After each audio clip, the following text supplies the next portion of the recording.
Stay connected to the world around you. KPBS brings you trusted news, compelling stories, and in-depth reporting every day. Wherever life takes you, KPBS is here, on the radio, online, and on the go. Discover more at kpbs.org.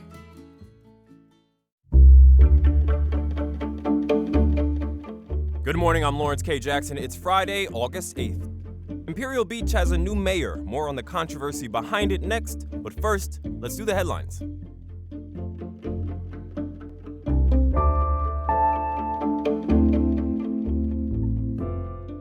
San Diego State broke ground Wednesday on the first residential and retail development at SDSU Mission Valley. The development will include 621 apartments ranging from studios to 3-bedroom units and retail space anchored by a grocery store. It'll be located east of Snapdragon Stadium. People are expected to start moving in 2028. The plans for SDSU Mission Valley also include 80 acres of park and open space, research facilities, and a hotel. As SDSU expands, San Diego's community colleges are getting some recognition of their own. 3 local community colleges ranked among the top in California for affordability.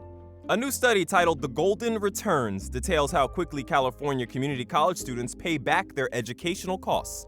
Miramar, Mesa, and City colleges each ranked in the top 5.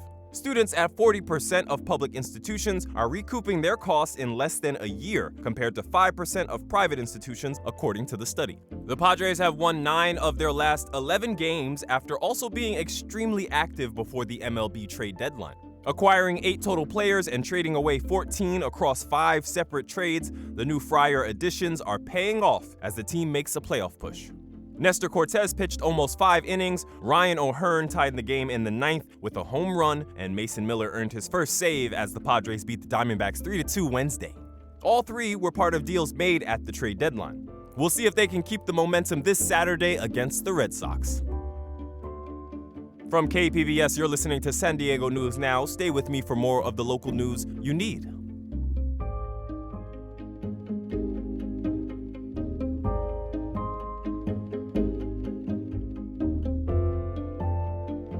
Hello, this is Dr. Michael Lalich, Medical Director and Chief of Staff for Kaiser Permanente San Diego. For more than 50 years, San Diegans have entrusted their health care to us. Our care and coverage connect to provide medical care tailored to each member. With our integrated network of primary and specialty care, we work together using evidence-based medicine to help deliver positive results. We believe in a healthy and engaged life with good beginnings and dignified endings. We believe that life, liberty, and the pursuit of happiness requires total health, including equal access to high-quality, affordable health care. At Kaiser Permanente, our cause is health. Our passion is service. We work to help make lives better. To learn more, visit kp.org/San Diego. In a whirlwind decision Wednesday, the Imperial Beach City Council chose Council member Mitch McKay to serve as the city's new mayor. Reporter Corey Suzuki says the speed of the decision didn't sit well with everyone. The mayor's seat in Imperial Beach has been vacant for a little over 2 weeks now, after former Mayor Paloma Aguirre was sworn in as San Diego County's newest supervisor in late July.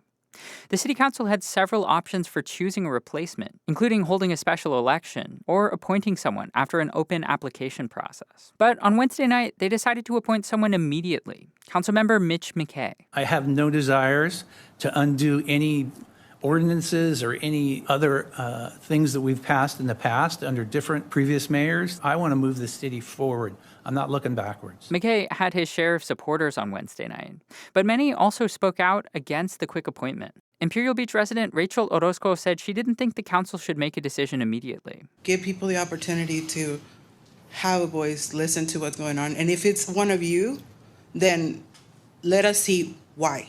Like Aguirre, McKay pledged that he would focus on the cross-border sewage crisis. McKay will serve out the rest of Aguirre's term, which ends in November 2026. Corey Suzuki, KPBS News.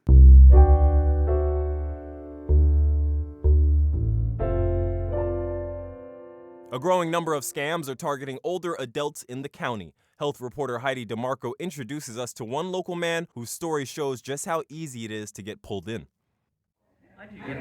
Every weekday morning, you can find 86-year-old Bob Duff sitting at the same table inside the La Mesa Senior Center. He's social, quick to laugh, Legitimate coffee. and always up for a conversation. A couple of months ago, someone new reached out, not at the center, but on his phone.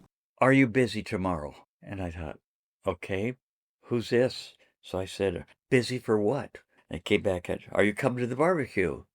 I thought, who is this? What started as a confusing text turned into a friendly pen pal exchange with someone claiming to be a 37-year-old South Korean woman named Callista. She shared a photo, and they chatted for 2 days on Telegram, a text messenger application she asked Bob to download. She said, this is a friendly conversation. I'm going to be kind of like a pen pal. I thought, I have no problem with that. I think it's kind of fun. Bob retired years ago and spends most of his days between the senior center and home, where he cares for his wife, Judy. Come on, Judy. I'll get there when I get there. He says he's not lonely, but admits the idea of making a new friend felt nice. And we just kind of talked back and forth about many stuff. I don't even remember. It was so innocent to me. But as I reflect back on it, maybe it wasn't so innocent. She was baiting. It felt genuine until his daughter saw the messages. She didn't say it sounds like a scam. She said, that's a scam. What are you doing? And I thought, well, you make me think I'm an idiot or something. And so I put my defenses up.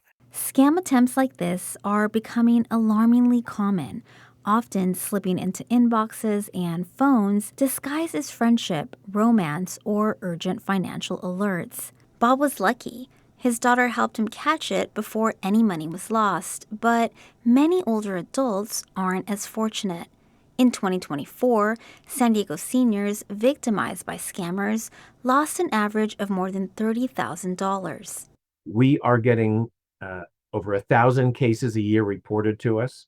And the reality is that we are only able to work less than 1% of those cases. Many of these scams originate overseas.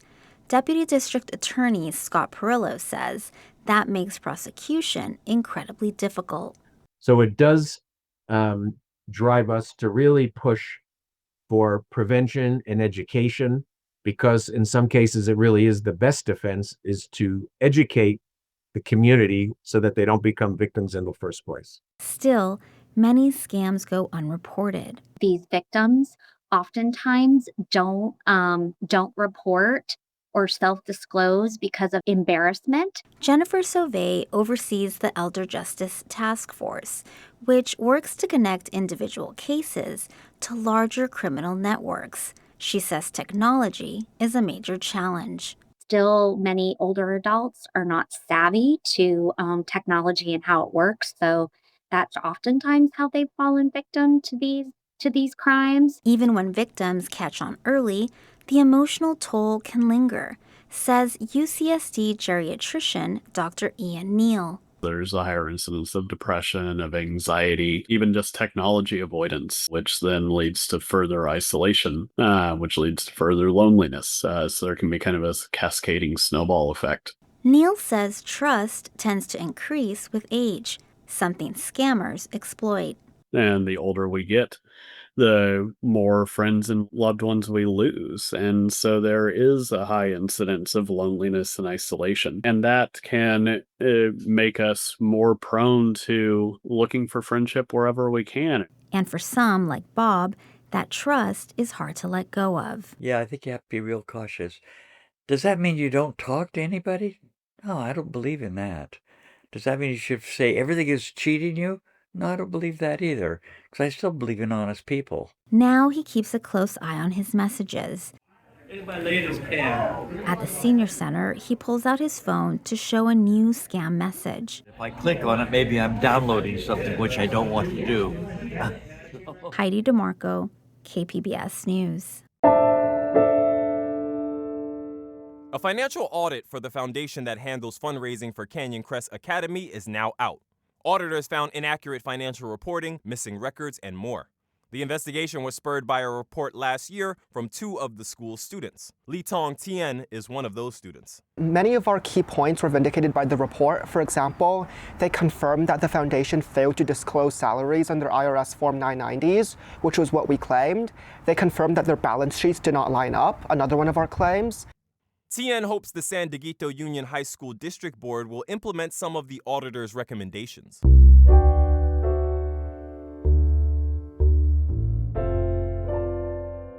Authenticity is a catchword thrown around a lot in recent years, but even the ancient Greek philosopher Plato stressed the importance of separating authenticity from fakery. That was some 2,500 years ago. Reporter Amita Sharma looks at authenticity in American political life in the latest installment of her series on civic values. Authenticity is a group of attributes deemed truthful and genuine. UC Berkeley business professor Erica Bailey says authenticity is strongly linked to an individual's and a society's well-being. People crave authenticity in their candidates. Bailey says voters felt President Trump saw them, heard them, and empathized with their economic pain, and that's why he rose to power. But she contends a truer measure of authenticity is when words match deeds. Cuts to Medicaid and food stamps, as well as the Supreme Court's expansion of presidential power, might weaken Trump and Republicans' authenticity. That's where the cynical view can come in, that they're completely being inauthentic to what we've elected them to be, which is some superior level of morality above us. Bailey says the gap between what politicians say and what they actually do is an authenticity crisis. The antidote, she says, is improving our own genuineness with fellow citizens, regardless of political party ties. I do think people are realizing they do have some power. And when we do speak with one voice, you start to see, okay, a couple of defections, a couple of people who will say, talk to journalists, bring some things to light. Bailey says the more both Democrats and Republicans do that, the more their distrust of one another will decrease. But without the effort, American society won't be as productive or as successful as it can be. Amita Sharma, KPBS News. That is it for the pod today. This podcast is edited by Brooke Ruth. This podcast is hosted and produced by me, Lawrence K. Jackson. As always, you can find more San Diego news online at kpbs.org. Thank you for supporting public media by listening and subscribing. Have a great weekend.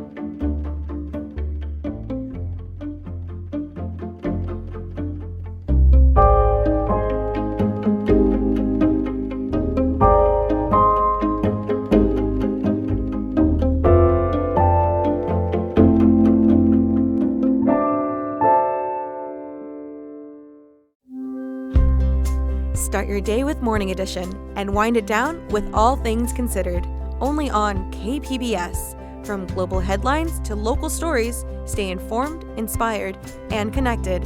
Tune in daily or listen anytime at kpbs.org.